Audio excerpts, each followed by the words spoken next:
Okay,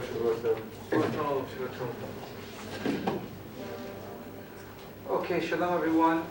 My name is Yoshua and Zavi. So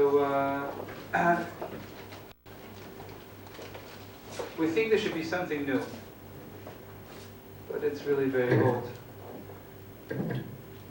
So our teacher, Rav Shlomo Karlebach, told us the name of Rav Nachman, that we're now in the age of friends. And the age of friends means that we just need everybody to help each other out. And so it's new, especially in the world that we live in with so much technology.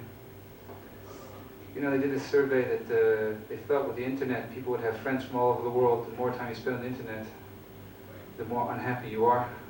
It should have been the opposite. So we just want to get back to basics, and especially in Israel today. So we'll see.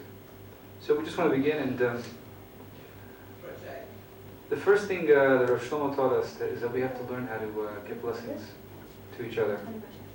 So we want to start with an old blessing, a new blessing.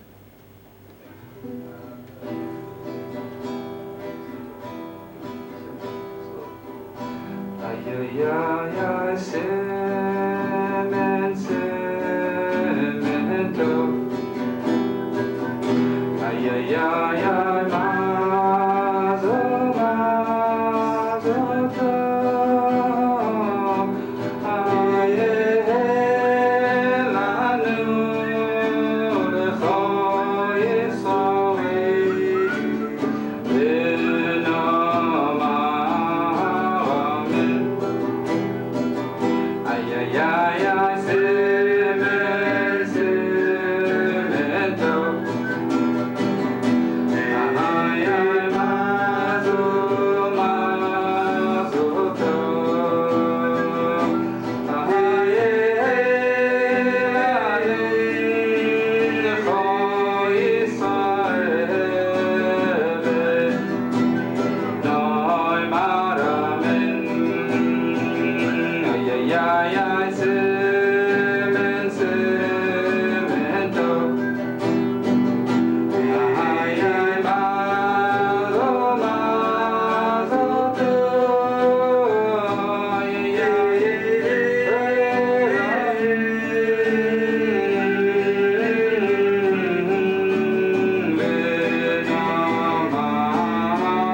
Ay, ay,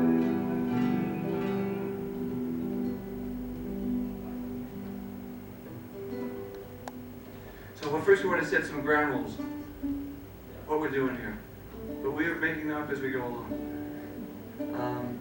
So we're going to play some music, and we're going to say it with some Torahs, and then we're going to ask if anybody else wants to join in with us, you're welcome, because we are not necessarily the performers, we're basically facilitators. We're bringing all of us in, because our time together is our time. We're not controlling it, we're not running it, we're together. Okay? And then we're going to do some interesting things with your permission, because we are a process, a work in process. And we're working on what we're doing here. I mean, what does it mean to be friends? What does it mean to be together? What does it mean to be in the world, and what's our purpose here? So we're all searching for that, and we're looking for that, and it basically is a new age, you know, the age of friends. Okay, so Rav Kook says that how do you create peace in the world? So he says you create peace in the world by creating peace inside of yourself. That's where it all begins. You know, Rav Shlomo taught that everyone wants peace, but the real question is, who's willing to give peace? So it's difficult to give something you don't have. So that's where we're beginning, with internal peace.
So I was thinking, both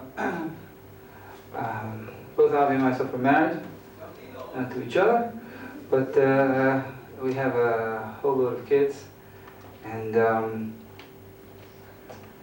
so things happen when you have kids, right? Like, we have more orange juice and ketchup on our floor than in anyone's body, for sure. And so I see how I react. So sometimes I react, like an adult, and sometimes I react like something out of one of those, the Godzilla films. And what makes all the difference? So it depends what's happening inside. What's happening inside. So, I was thinking about feeling close to other people. So what allows us to feel close to other people? So it's a little bit of a crazy thing. So let me give you something. I shared this with Miriam and Karen. I want to share with you also. So let's say there's someone at the newsstand, and every day you go there and you buy your paper from him. Now it happens to be that you still have not figured out why God has brought this person into the world. He's really not the nicest person in the whole wide world. And you really, you buy the paper, but you wouldn't do anything more with this person. And you go in, and you've been waiting to get a raise at your work, and believe it or not, you got your raise. Now that you got your raise, you asked for an extra 500 shekel a month, and your boss gave you an extra 1,000 shekels a month. And like, you're unbelievably happy. You're like, you're really happy. This is unbelievable. An extra 1,000 shekels a month, that's a lot of money. Well, not really, but in our culture, it's a lot of money. So then you walk by and you see this person. Now this, you have never said two words to newspaper man, and you see him and you say, Boker Tov, Shalom, how you doing? You know, suddenly you feel much closer to this person than ever before. Why? It really has nothing to do with him. It has to do with me. You see, when we're happy inside, so we feel close. We feel close to ourselves. We can feel close to other people. So, simcha. Simcha is not just, it's nice to be happy. Sure, it's nice to be happy. But simcha is like, let me say one more.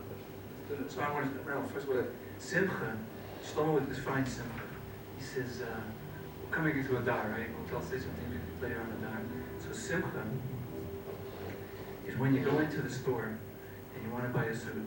They say, well, you have a suit and it's 50% off. So you have simcha, right? But what's beyond simcha? Call it sason, which is a dar. It says when you go into the store and you want to buy the suit, you say, the suit doesn't cost $1,000, it costs $5. So that you're beyond yourself because you got what you want, right? So when we go into a dar, it's a whole other thing. Okay. Okay?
First time an audience clap for us, you know?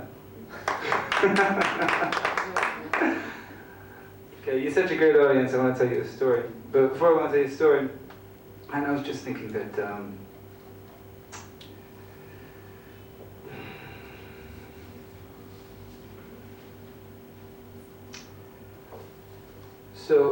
Rav Shlomo taught us that what's the difference between being drunk on Purim and holy drunk on Purim? I mean, you have to drink on Purim, but there's a difference, right? So drunk on Purim is that you go into the room and you see there are 5 people there, and you see 10 people, right? Drunk, Baruch Hashem, good Purim. But what's holy drunk is that you walk into the room and you see 10 people, there are 10 people there, and you only see one person. That's holy drunk. You see, you know what it means to believe in God? Is that you see how everything is one. So we say a million times over, what's the first thing we teach our children? Shema Yisrael Hashem Elokeinu Hashem Echad. So what was Avraham teaching? What does Avraham believed? What does it mean there was one God? That means if there's one God, that means that there's one source for everyone. That means there's one parent. That means we're all part of the same family. Everyone. It's an awesome concept. Awesome. Hey, the man is 99 years old. He just had major surgery in a part of the body I'm not going to mention. And he sees 3 Arabs walking in the desert. And so he gets up and he says, can you please tell me which political party you're with? No. He doesn't say that. He runs over to them, and then he bows down in front of them, and then he starts begging them, please can you come into my house? If he didn't see them as being part of himself, he couldn't have done it. Avram believed in one God. So Mamash, when you believe in one God, you say, we're all part of the same thing? So I just wanted to say that, you know, life gets very complex. We all know it does.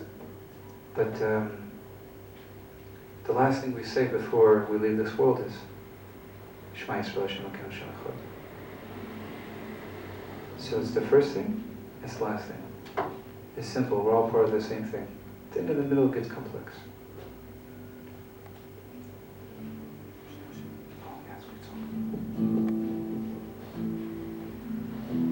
Okay, this is a lullaby that Shlomo wrote for his children.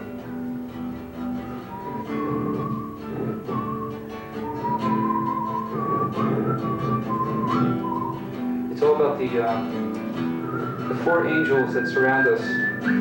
On the right-hand side is Michael, compassion. On the left-hand side, Gabriel. That's already judgment.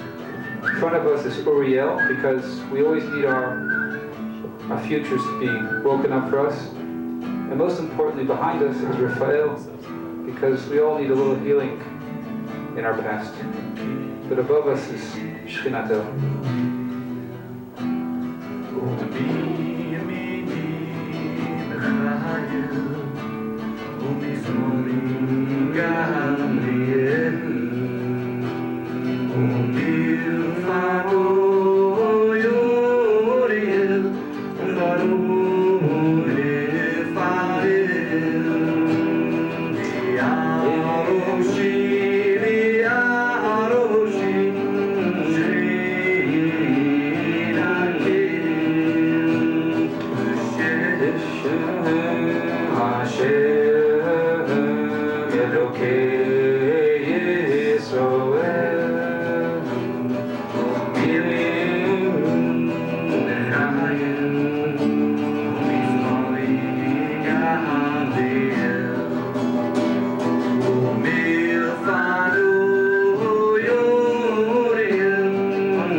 shalach manot, right?